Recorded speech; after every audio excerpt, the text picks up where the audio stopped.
असं एक ठिकाण जिथे मृत्यूचे देवता यमराजालाही महादेवाच्या क्रोधापुढे नतमस्तक व्हावं लागलं होतं। उत्तर भारतामध्ये जे स्थान काशीला आहे आणि मध्य भारतामध्ये जे स्थान खजुरावला आहे, ते स्थान विदर्भातील एका पवित्र भूमीला आहे।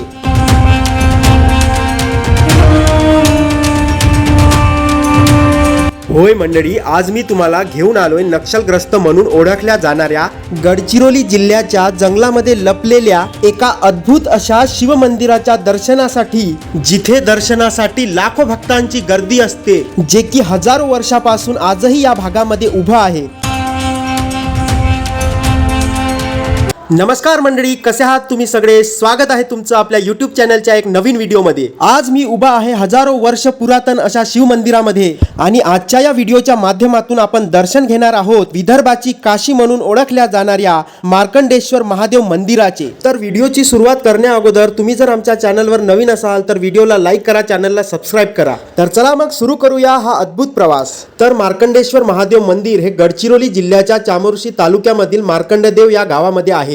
वैनगंगा नदीच्या तीरावर वसलेलं हे पवित्र मंदिर चंद्रपूर पासून 70 किलोमीटरच्या अंतरावर आहे। संपूर्ण फॅमिली सोबत असल्यामुळे आम्ही प्रायव्हेट गाडी केली आणि त्या मंदिराकडे निघालो। प्रवासामध्ये रस्त्याच्या दोन्ही बाजूला तुम्हाला गडचिरोलीच्या जंगलातील झाडे बघायला मिळेल।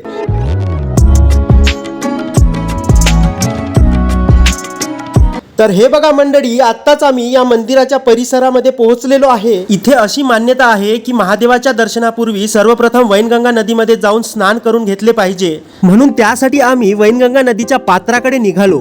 येथील मंदिराच्या अगदी समोरून वाहणारी वैनगंगा नदी ही एक उत्तरवाहिनी नदी आहे, जिच्यामुळे या ठिकाणाचे धार्मिक महत्त्व प्रचंड वाढते। दरवर्षी महाशिवरात्रीला इथे महाराष्ट्रातूनच नाही तर छत्तीसगड, तेलंगणा आणि मध्य प्रदेशातून लाखो भाविक येतात। इथे वैनगंगा नदीमध्ये स्नान करून महादेवाचे दर्शन घेतल्यास सर्व पाप धुवून जातात अशी भाविकांची श्रद्धा आहे। मग काय, आम्ही पण पाण्याकडे धाव घेतली आणि नदीमध्ये स्नान करण्यास सुरुवात केली। इतक्या कडक उन्हाळ्याच्या गर्मीमध्ये या नदीच्या पाण्यामध्ये स्नान करून शरीराला थंड आणि मनाला खूप शांत वाटत होतं। जर तुम्ही कधी या मंदिरामध्ये दर्शनासाठी येत असाल तर या नदीच्या पाण्यामध्ये स्नान करायला विसरू नका।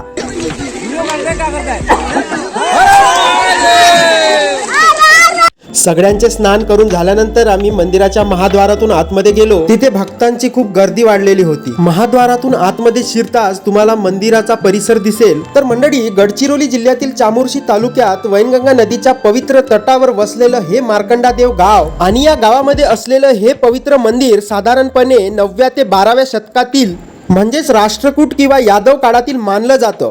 या मंदिराच्या आतमध्ये जाण्यासाठी एक छोटंसं द्वार आहे। या द्वारावरच येणाऱ्या आणि जाणाऱ्या भक्तांची खूप गर्दी वाढलेली होती। महिलांची जास्त गर्दी असल्यामुळे आतमध्ये जाण्यासाठी थोडा त्रास झाला। मंदिराच्या आतमध्ये शिरताच तुम्हाला या मंदिराचे पुरातन असे अवशेष बघायला मिळतात। या मंदिराची वास्तुकला हेमाडपंथी शैलीची आहे, म्हणजे संपूर्ण मंदिर हे पाषाणापासून बनलेलं आहे। या मंदिराचा संबंध थेट मार्कंडेय ऋषीशी जोडला जातो। असं म्हणतात की मार्कंडेय ऋषींचे आयुष्य केवळ 16 वर्षांचे होते।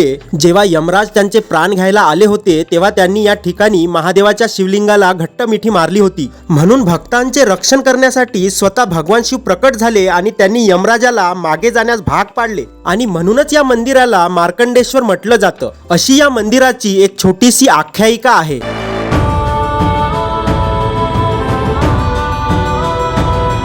मित्रांनो, या मंदिराकडे नीट पाहिल्यास तुम्हाला मध्य प्रदेशातील खजुराहो मंदिराची आठवण येईल, म्हणूनच या मंदिराला विदर्भाचे खजुराहो असे म्हणतात। इथल्या दगडांवर प्राचीन कारागिरांनी कोरलेली शिल्पे जिवंत वाटतात। मानवी जीवनातील विविध भावना, नृत्य, संगीत आणि अध्यात्म अशा अनेक गोष्टी या मंदिराच्या भिंतींवर कोरलेल्या आहेत। प्रामुख्याने महाशिवरात्रीला आणि श्रावण महिन्यामध्ये भक्तांची इथे इतकी गर्दी असते की पाय पण ठेवायला जागा राहत नाही। आम्ही जेव्हा या मंदिरामध्ये गेलो होतो तेव्हा अधिक मासाचा महिना चालू होता, त्यामुळे या मंदिरामध्ये पुन्हा गर्दी जास्त होती। हे बघा मंडळी, दर्शनाच्या रांगेत लागून आम्ही मंदिराच्या गाभाऱ्यापर्यंत पोहोचलेलो आहे। तर चला मग आता आपण या मंदिराच्या गाभाऱ्यामध्ये असलेल्या शिवलिंगाचे दर्शन करून घेऊया।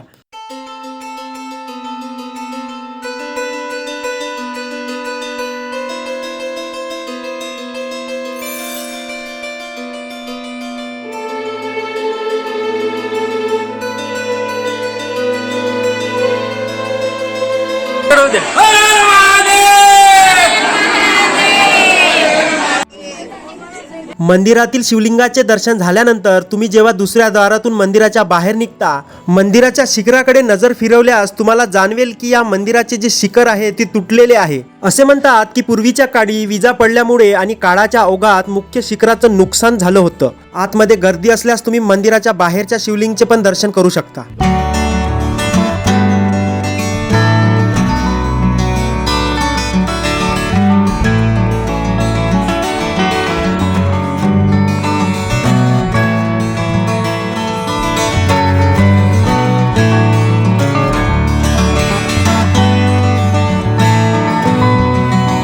त्याचबरोबर या मंदिराच्या आजबाजूला तुम्हाला इतर अनेक लहान मोठी 20 ते 22 मंदिरं बघायला मिळतात. त्या मंदिरांचे पुरातन अवशेष आजही आपल्याला तिथे पाहायला मिळतात. मुख्य मंदिराच्या बाजूला यमराज यांचे मंदिर आणि नंदी महादेवाचे सुद्धा मंदिर आहे. सोबतच तुम्हाला एक भव्य त्रिशूल पण पाहायला मिळतो. फायनली महादेवाचे दर्शन तर पूर्ण झाले होते, पण आता सकाळपासून काहीच खाल्लं नाही, त्यामुळे भूक लागली होती. तर घरून येतानाच आम्ही आमच्या जेवणाची सोय सोबत आणली होती, कारण हे मंदिर आउटसाइडला आतमध्ये जंगली भागात असल्यामुळे इकडे जास्त काही मोठे हॉटेल्स बघायला मिळत नाही. नाश्त्याची छोटी मोठी दुकाने तुम्हाला या भागामध्ये पाहायला मिळून जाईल, म्हणून आम्ही आपल्या जेवणाची सोय घरूनच आणली होती व तिथेच एका झाडाखाली बसून आम्ही सर्वांनी तिथे जेवण केलं.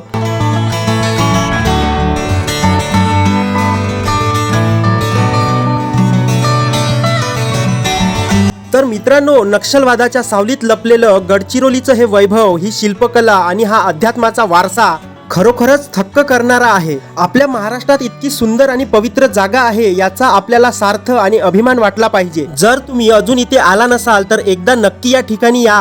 तुम्हाला या विदर्भाच्या काशीचे दर्शन कसे वाटले ते कमेंटमध्ये नक्की सांगा. तुम्हाला आमचा हा व्हिडिओ आवडला असेल तर तुमच्या मित्रांसोबत, शिवभक्तांसोबत शेअर करा आणि अशाच नवनवीन व्हिडिओसाठी आपल्या चॅनलला सबस्क्राईब करायला विसरू नका. तर चला मग पुन्हा भेटूया अशाच एका नवीन आणि ऐतिहासिक प्रवासामध्ये. तोपर्यंत धन्यवाद. हर हर महादेव.